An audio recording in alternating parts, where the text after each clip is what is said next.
PS story teller कथांची अनोखी विश्व. सुरुवात करूया नव्या कोऱ्या सस्पेन्स रहस्यमय कथेला. नाव आहे वेडी, भाग दुसरा. लेखिका प्राची सुळे. संध्या भूतकाळातून वास्तवात आली. तिला समजत होते, दिसत होते, सुदीप काही चुकीचं वागत नव्हते. पण मनुष्याला एक दैवी देणगी लाभलेली असते, ती त्याचा आतला आवाज, त्याचं सुप्त मन आणि त्यांच्यातून येणारी संप्रेरकं ही खरी असतातच. काही केल्या संध्याच्या मनाची घालमेल कमी होत नव्हती. तो रविवार घरातच गेला.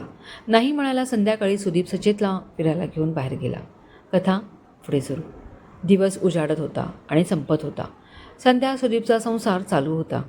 संध्याने स्वतःला बजावलं होतं, उगाच आपल्या नवऱ्यावर संशय घ्यायचा नाही. सतेज सिनियर KGला होता. त्याची शाळा, खाणं पिणं, घरच्या कामात संध्याला फुरसत नसे. एक दिवस छोट्या सतेजने संध्याला खूप दमवले. सतेजला झोपवल्यावर किचन आवरून पाण्याची बाटली घेऊन थकून संध्या बेडरूममध्ये आली.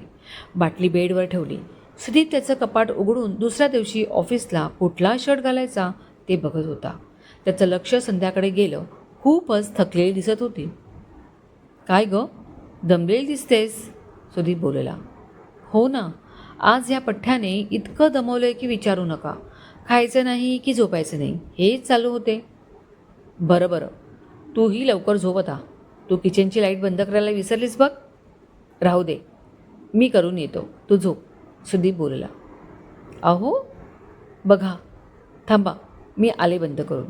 तुम्ही शर्ट बघताय ना, आलेच. संध्या किचनची लाईट बंद करायला गेली. सवयीप्रमाणे तिने गॅस बंद आहे का तेही चेक केलं आणि बटनाच्या पॅनलजवळ गेली आणि काही न समजल्याप्रमाणे ती बाजूच्या टेबलकडे बघतच राहिली. कारणही तसंच होते.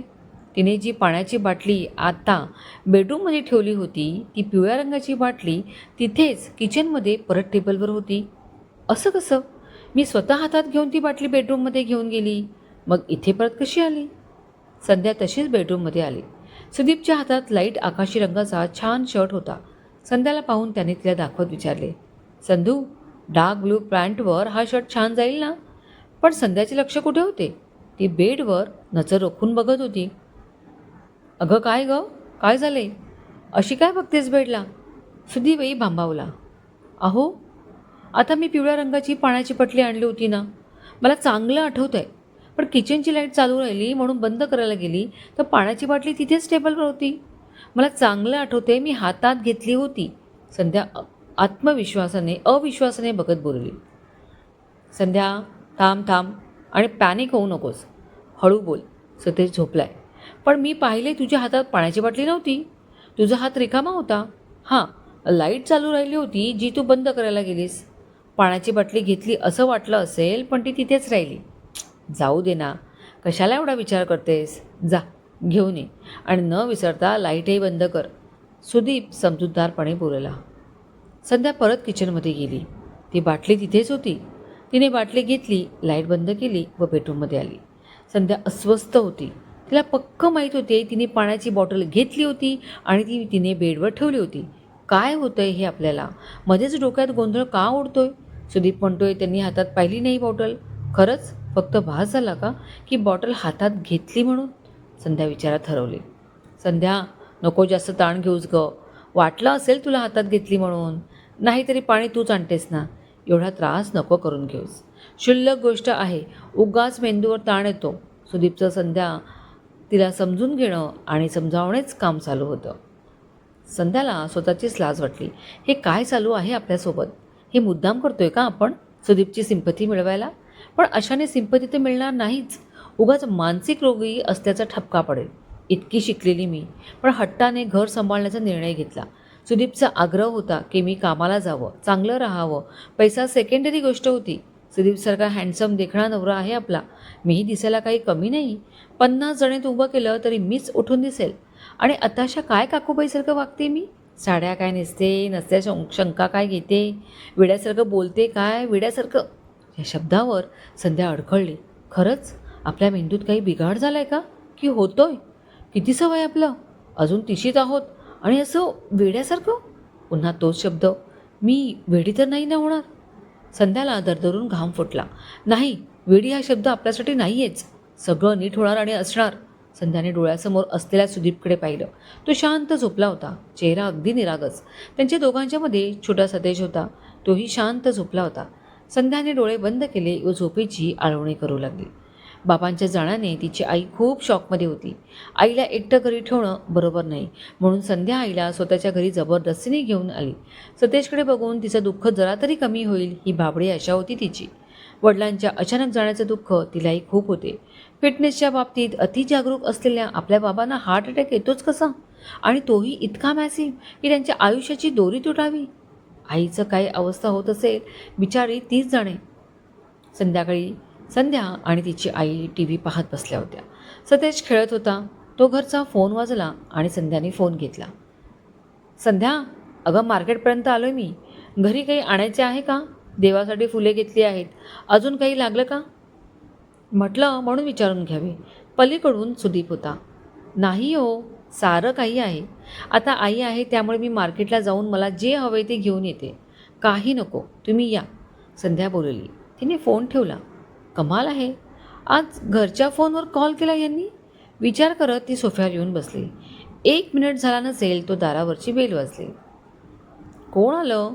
सुदीपला याला अजून 15-1 मिनिटं तरी सहज जाणार होती. संध्याने दार उघडले आणि भूत पाहावं तशी समोर पाहत राहिली. आईचं लक्ष संध्याकडे गेलं आणि तिला तसंच उभं राहून तिने आवाज दिला. अगं, कोण आहे संध्या? काही न बोलता संध्या बाजूला झाली. आईने पाहिलं आणि तिलाही आश्चर्याचा धक्का बसला. अरे सुदीप, तू इतक्यात आला कसा? सुदीप आत आला. आई, ही संध्या माझ्याकडे अशी काय पाहते आणि तुम्ही असं का विचारत आहात? मला नीट कोणी सांगेल का? तिथेच खुर्चीत बसत शूज काढत सुदीप बोलला. सुदीप, तू आत्ताच तर फोन केलास ना, आणि लगेचच कसा आला? आईनेही तिची शंका विचारली. संध्या, आई काय म्हणते? सुदीपने संध्याकडे पाहिलं. अहो, तुम्ही आता मिनिटभरापूर्वी घरच्या फोनवर कॉल केला ना, की देवासाठी फुलं घेतली आहेत, अजून काही हवं आहे का विचारायला.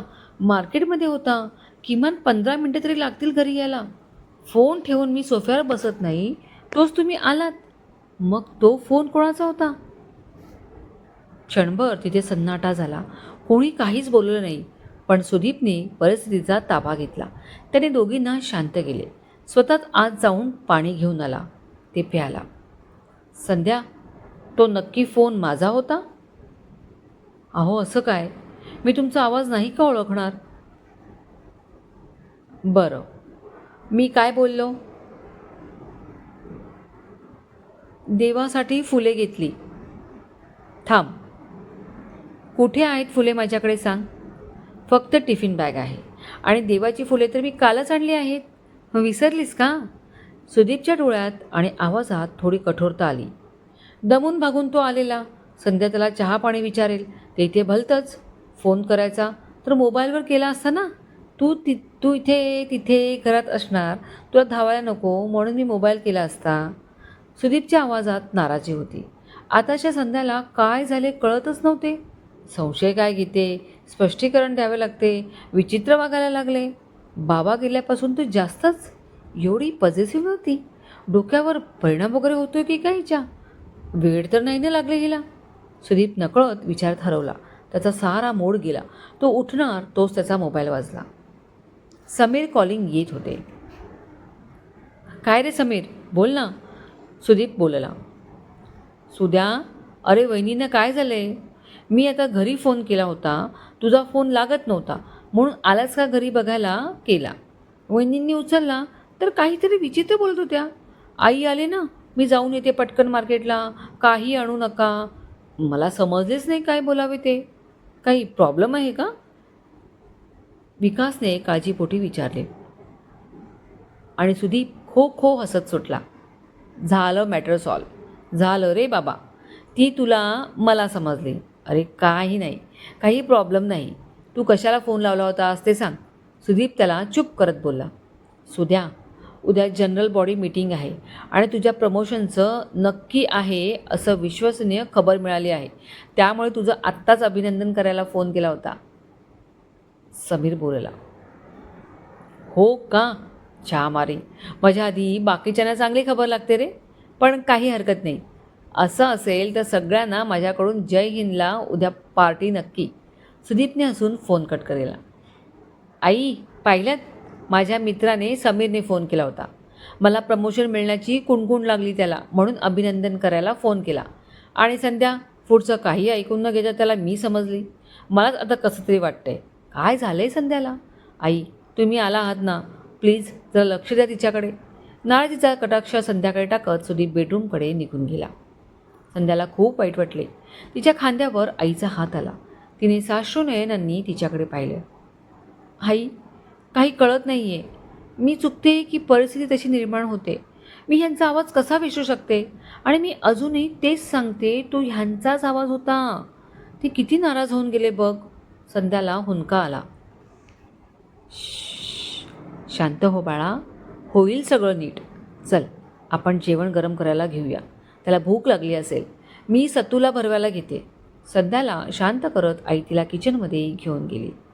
क्रमश काय आहे कथेमध्ये, काय आहे रहस्य आणि संध्याबरोबर काय घडते? कथेचे हक्क एकीकडे सुरक्षित. समजायला आणि ऐकायला विसरू नका. कथा लिखित व आवाज प्राची सोळे. मनपूर्वक धन्यवाद.